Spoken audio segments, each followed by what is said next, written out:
श्योपुर के एक लॉज में बच्चों की जान जोखिम में डालकर स्कूल उन्हें ले जाया जा रहा है और ये कारनामा प्राइवेट स्कूल के वैन चालक कर रहे हैं। जी हाँ, ग्रामीणों ने मना किया कि भैया हमें बच्चों को स्कूल नहीं भेजना है, लेकिन वाहन चालक ने अपनी मनमानी की और जान जोखिम में डालकर बच्चों को नदी पार कराई।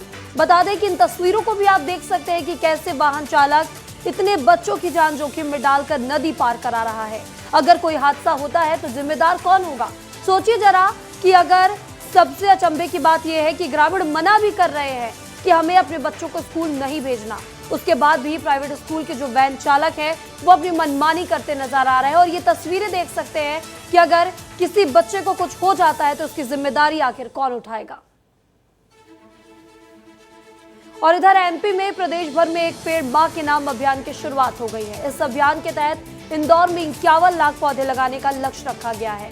बता दें कि पितृ पर्वत से पौधारोपण करके वर्ल्ड रिकॉर्ड बनाने की तैयारी इंदौर शहर कर रहा है। वहीं इस अभियान में बता दें 6 जुलाई से 14 जुलाई तक पेड़ लगाए जाएंगे।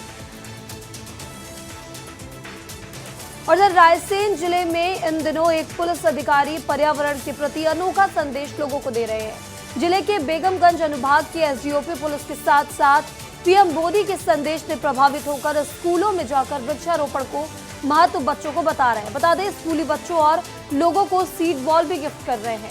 और इसका महत्व बताते हुए डीएसपी ने कहा कि करीब 5 साल से वे फलों के बीज इकट्ठे कर उनमें मिट्टी रखकर गोबर खाद से एक बॉल का स्वरूप देकर तैयार करते हैं और फिर उन बॉल को लोगों में निःशुल्क बांट देते हैं। पर्यावरण के प्रति लोगों में इस प्रकार का अनूठा संदेश दे रहे हैं। आपको बता दें क्योंकि पीएम मोदी ने भी लोगों को एक पौधा अपने मां के नाम लगाने का संदेश दिया है, जिसे अब सरकार भी अभियान के रूप में ग्राउंड लेवल पर उतारने जा रही है। भारत के प्रधानमंत्री नरेंद्र मोदी की परिकल्पना एक पौधा मां के नाम को लेकर देश भर में जगह जगह वृक्षारोपण किए जा रहे हैं। लेकिन इस अभियान को रायसेन जिले के एक पुलिस अधिकारी कई सालों से करते आ रहे हैं। आइए जानते हैं उनसे क्या ये इस प्रकार का उन्होंने अभियान रचा। आप ये देखिए, इनके हाथ में आप जो देख रहे हैं मिट्टी के कुछ ये ढेले से दिख रहा है, लेकिन ये असल में सीड बॉल है करते हैं। सर ये क्या है पूरा, इसके बारे में बताइए पहले तो। ये सीड बॉल है। ये जो हमारे घर में नॉर्मल कोर्स में हम लोग फल वगैरह खा के और उसकी गुठली या गोही फेंक देते हैं, ये उसी से बनाई हुई है। तो कब से ये प्रेरणा मिली आपको और कितने कितने अभी तक आप ये बांट चुके हैं लोगों को? पिछले करीब 5-6 साल से मैं ये बांट रहा हूँ। फ्री ऑफ कॉस्ट बांटते हैं हम, जनता को अवेयर भी करते हैं। तो बिल्कुल आप सुन रहे थे कि पुलिस अधिकारी हैं जो ना सिर्फ पुलिसिंग के काम को देखते हैं बल्कि सोशल पुलिसिंग में भी काफी एक्टिव हैं और लोगों को पर्यावरण का इस तरीके से संदेश दे रहे हैं। विजय सिंह राठौर, विस्तार न्यूज, रायसेन। और इधर ग्वालियर समेत देश भर में हो रही बारिश के कारण जहां गली मोहल्ले में नाले नालियां ओवरफ्लो हो रही हैं, तो देश में बड़े बड़े हवाई अड्डों का भी हाल बेहाल हो गया है। बता दें दिल्ली जबलपुर के बाद ग्वालियर एयरपोर्ट पर भी बारिश के बाद जल भराव की स्थिति और एयरपोर्ट की सीलिंग से पानी टपकने के सवाल पर मंत्री ज्योतिरादित्य सिंधिया ने कहा कि स्थिति पर पूरी तरह से नियंत्रण है। सीलिंग से पानी टपकने के कारण यहां पर पानी नहीं भरा, केवल नाले के कारण यह दिक्कत हुई थी। जहाँ तक दिल्ली का एयरपोर्ट का सवाल है, अब वो वास्तविकता ये है कि वो विभाग आज मेरे साथ नहीं है, लेकिन मैंने सदैव ये माना है, चाहे वो विभाग हो, दूरसंचार विभाग हो, उत्तर पूर्वी क्षेत्र का विभाग हो, इस्पात विभाग हो, जो भी विभाग हो, कि हमारे उपभोक्ता के साथ अगर कोई भी नाइंसाफ़ी हो और ख़ास करके इसमें तो कोई कमी बर्दाश्त नहीं की जानी चाहिए किसी भी विषय में। और भोपाल के बीसीएलएल सिटी बसों की हड़ताल का आज तीसरा दिन है। तीसरे दिन भी बीसीएलएल और चलो कंपनी के बीच सुलह नहीं हो पाई है। 149 बसों के ठप होने के कारण यात्रियों को इसका खामियाजा भुगतना पड़ रहा है। पूरा मामला चलिए आपको ग्राफिक्स के जरिए समझाते हैं। आपको बता दें कि बीएससीएलएल के चलो कंपनी के टिकट कनेक्शन का यहाँ पर काम जिम्मा सौंपा था और टिकट कलेक्शन का काम इन्हें दिया गया था। कंपनी ने 32 रुपए प्रति किलोमीटर की जगह 25 रुपए प्रति किलोमीटर का रेट किया। बता दें चलो के फैसले से बस ऑपरेटर माय एसोसिएट नाराज चल रहा है। बता दें चलो के पास माय एसोसिएट की 149 बसों के टिकट कलेक्शन की जिम्मेदारी है। चलो कंपनी के फैसले से मां एसोसिएट नाराज चल रहा है। विरोध में बस ऑपरेटरों ने बस डिपो में नहीं लगाई है और आपको बता दें वो हड़ताल पर चले गए हैं। तो लगातार इनकी हड़ताल जारी है और आज तीसरा दिन है। और दतिया में हुई मूसलाधार बारिश से छोटे छोटे तालाब ओवरफ्लो हो गए हैं। ओवरफ्लो के कारण आसपास के बस्तियों के लोगों को इसका सामना करना पड़ रहा है। आपको बता दें बस्तियों में तालाब का पानी पहुंचने से सड़कों पर अब छोटी छोटी मछलियां भी नजर आने लगी हैं।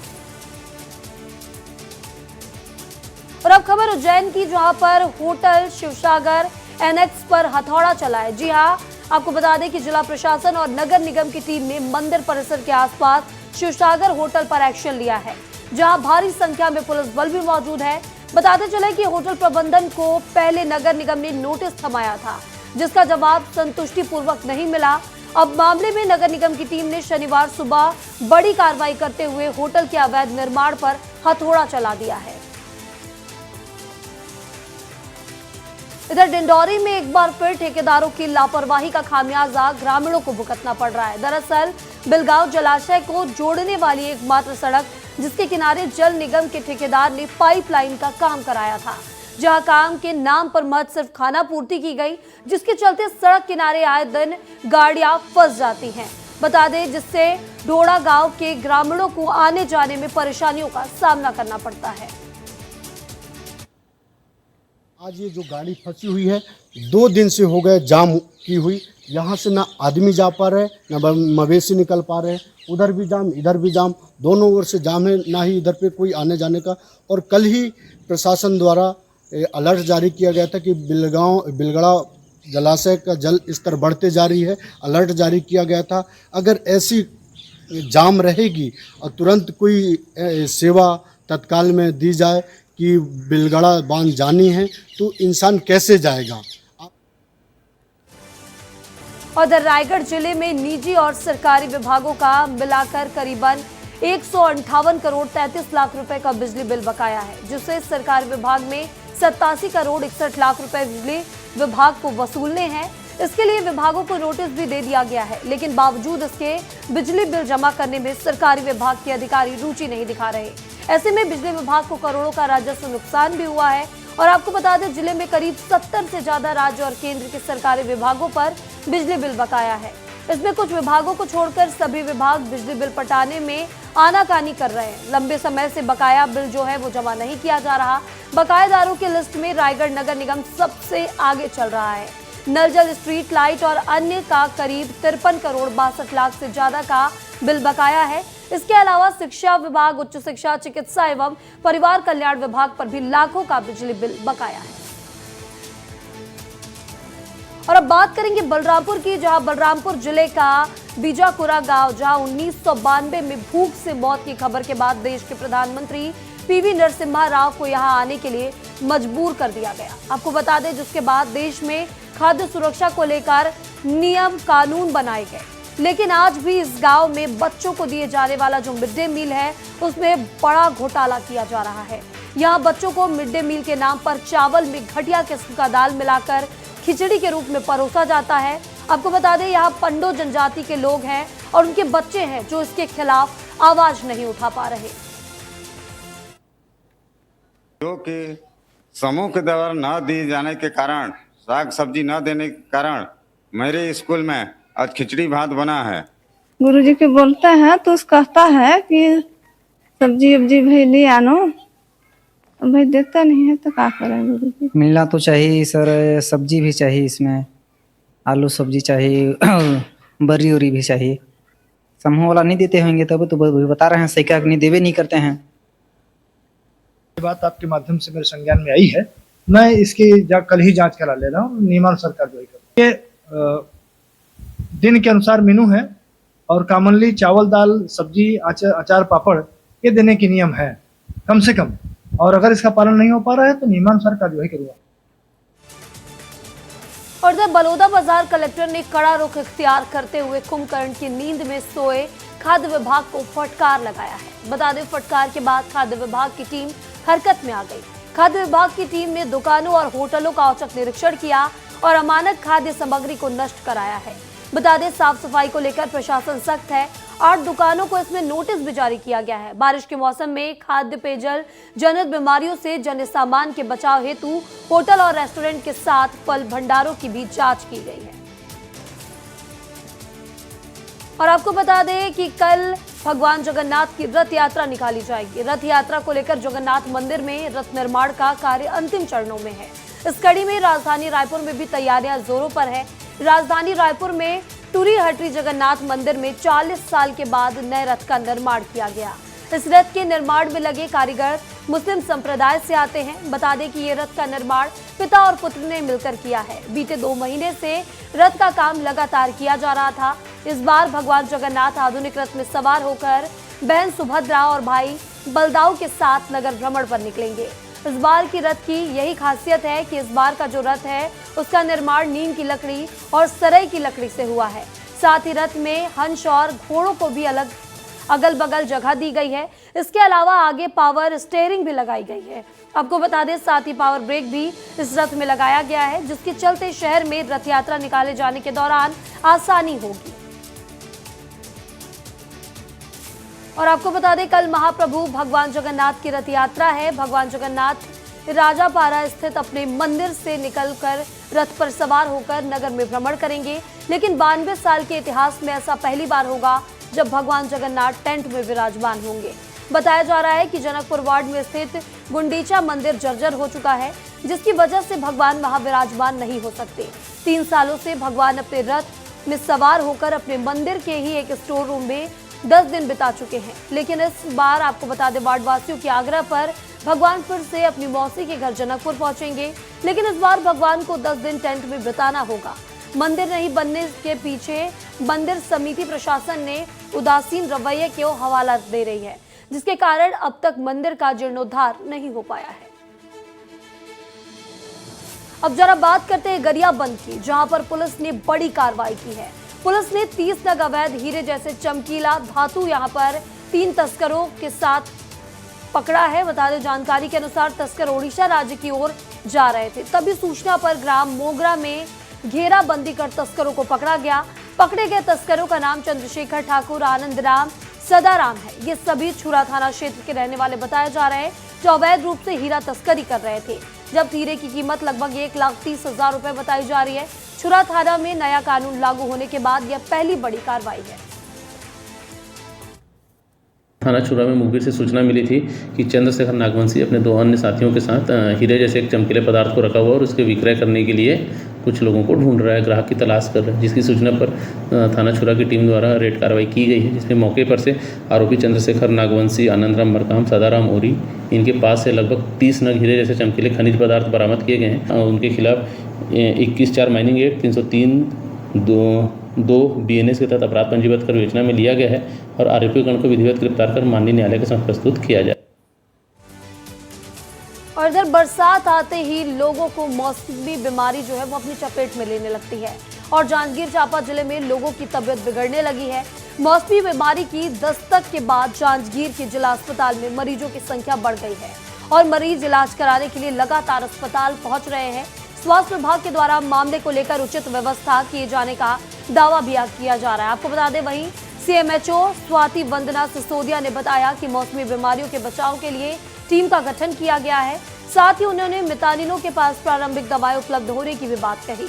निगरानी के लिए जिला चिकित्सालय साथ ही टास्क फोर्स भी बनाया गया है, जो जानकारी लेकर उचित इलाज करेंगे। बता दें, CMHO ने कहा कि लोगों को दूषित पानी का उपयोग नहीं करना चाहिए, ताजा भोजन खाना चाहिए, जिससे कि उनका स्वास्थ्य ठीक रहेगा।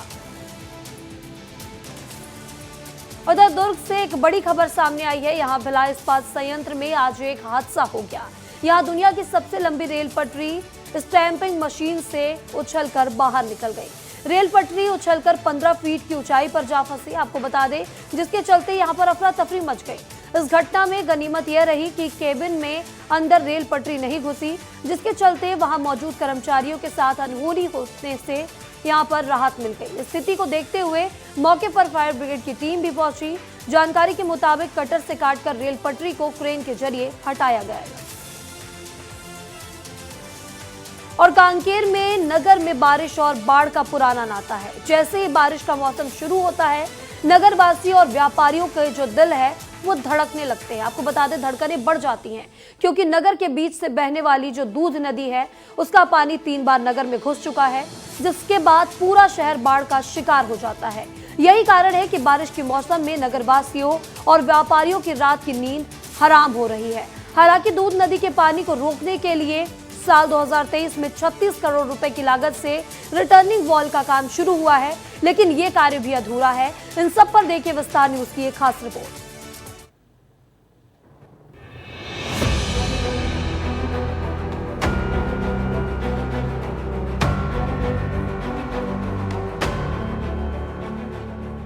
शहर के दूध नदी में कई बार बाढ़ आ चुकी है।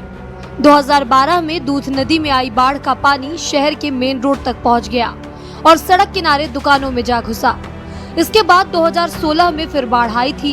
चैम्बर ऑफ कॉमर्स प्रदेश उपाध्यक्ष रामकृष्ण मोटवानी ने कहा कि शहर में बाढ़ के कारण व्यापारियों को काफी नुकसान होता है। बारिश के दिनों में दूध नदी का पानी नगर के अंदर घुसने का डर रहता है। नगर के सारे व्यापारी चिंतित रहते हैं कि कहीं फिर बाढ़ का दंश न झेलना पड़े। 2 से 3 बार आई बाढ़ से व्यापारियों को लाखों का नुकसान उठाना पड़ा था। तो हम चाहते हैं कि ये अगर वाल जल्दी से जल्दी निर्माण हो जाता तो उससे हम लोग को बहुत कुछ राहत मिल जाती। इस बार भी बाढ़ का खतरा सता रहा है। हाँ बिल्कुल, इस बार भी रहेगा क्योंकि अभी तक तो निर्माण कार्य पूरा हुआ नहीं है। शहर के बीच से बहने वाली दूध नदी में अक्सर बरसात के मौसम में बाढ़ आती है। बाढ़ का पानी शहर की मेन रोड किनारे दुकानों और बस्तियों के घरों में जाकर घुस जाता है। पानी शहर में घुसने से रोकने के लिए 2023 में दूध नदी तट में रिटर्निंग वॉल बनाने की योजना बनाई गई। रिटर्निंग वॉल का काम इतनी धीमी गति से हो रहा है कि 1 साल में 25% ही काम हो पाया, जबकि 1 साल में 50% काम पूरा हो जाना था।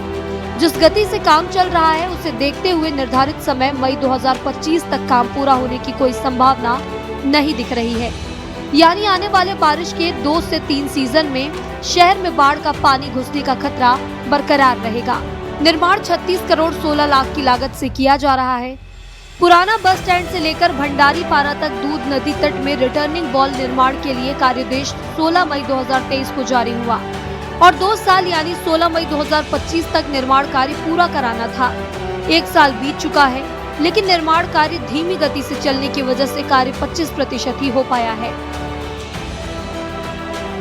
अभी 2012 में विगत कांकेर में जो बाढ़ आई थी, उसके बाद जो है फिर 2016 में भी बाढ़ आई।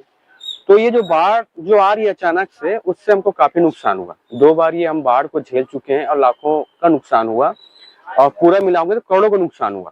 लेकिन अभी ये देखेंगे कि अभी 1 साल हो गया रिटर्निंग वॉल का काम प्रारंभ हुआ था और ये फिर से भी बारिश आ गई है। तो अब हमको जो है एक डर सताता है कि कहीं न कहीं अगर फिर से पानी आ गया शहर में। वहीं पूरे मामले को लेकर कांकेर कलेक्टर नीलेश क्षीरसागर कहते हैं, हमने कार्य एजेंसी को निर्देशित किया है, कोशिश रहेगी लेकिन बहुत ज्यादा काम बचा हुआ है। हमने सीएमओ और बाकी हमारे जो कार्य एजेंसी उसको भी निर्देशित किया है। प्रयास रहेगा लेकिन बहुत ज्यादा काम वहाँ पे बचा है और वो उसको हम भी तत्काल गति से पूर्ण करेंगे। बता दें कि नगर के बीच बहने वाली दूध नदी अचानक से रौद्र रूप ले लेती है, जिसकी भनक तक नगरवासियों को नहीं लग पाती। इसका कारण नदी के ऊपरी हिस्से में वनांचल क्षेत्र आमाबेड़ा में भारी बारिश होना है। बहरहाल अफसरों के अपने तर्क है, लेकिन नगरवासियों को फिर एक बार बाढ़ का भय सताने लगा है। फिर एक बार जो है नगर वासियों को बाढ़ का भय सताने लगा है। व्यापारियों की जो है रात की नींद उड़ी हुई है कि कब जो है अचानक दूध नदी का जल स्तर बढ़ जाए और कब यहाँ बाढ़ आ जाए और वो बाढ़ का पानी नगर के अंदर घुस जाए। अब देखना ये होगा कि समय अवधि से पूर्ण जो है यहाँ काम हो पाता है कि नहीं।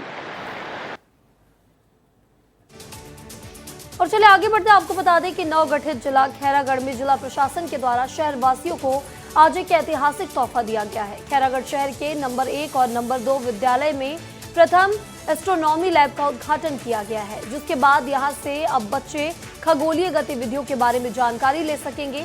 अब शहर के सरकारी स्कूलों में पढ़ने वाले छोटे छोटे बच्चे भी आकाशगंगा और सूरज चांद सितारों को देख सकेंगे। बता दें, एस्ट्रोनॉमी लैब का उद्घाटन राजनांदगांव के लोकसभा सांसद संतोष पांडे द्वारा किया गया। वहीं बता दें कि राजनांदगांव लोकसभा सांसद संतोष पांडे ने सांसद बनने के बाद जिले में पहली बार किसी कार्यक्रम में शिरकत की। जहां पर उन्होंने जिले के अधिकारियों के साथ फीता काटकर दीप प्रज्वलित कर एस्ट्रोनॉमी लैब का उद्घाटन किया। लैब के तहत मैं बता दें कि लैब में जो तरह तरह के ग्लोब, टेलीस्कोप और मिसाइल भी रखे गए हैं। मुझे खुशी है कि यहाँ जन भागीदारी से एस्ट्रोनॉमी लैब का उद्घाटन मेरे द्वारा मुझे श्रेय दिया इन्होंने, किंतु यहाँ के नागरिकों को मैं बहुत धन्यवाद दूंगा और जितनी बड़ाई की जाए वो कम है। और साथ ही साथ नव प्रवेशी बच्चों का भी आज प्रवेशोत्सव का भी कार्यक्रम था, उसी के निमित्त मैं यहाँ आया।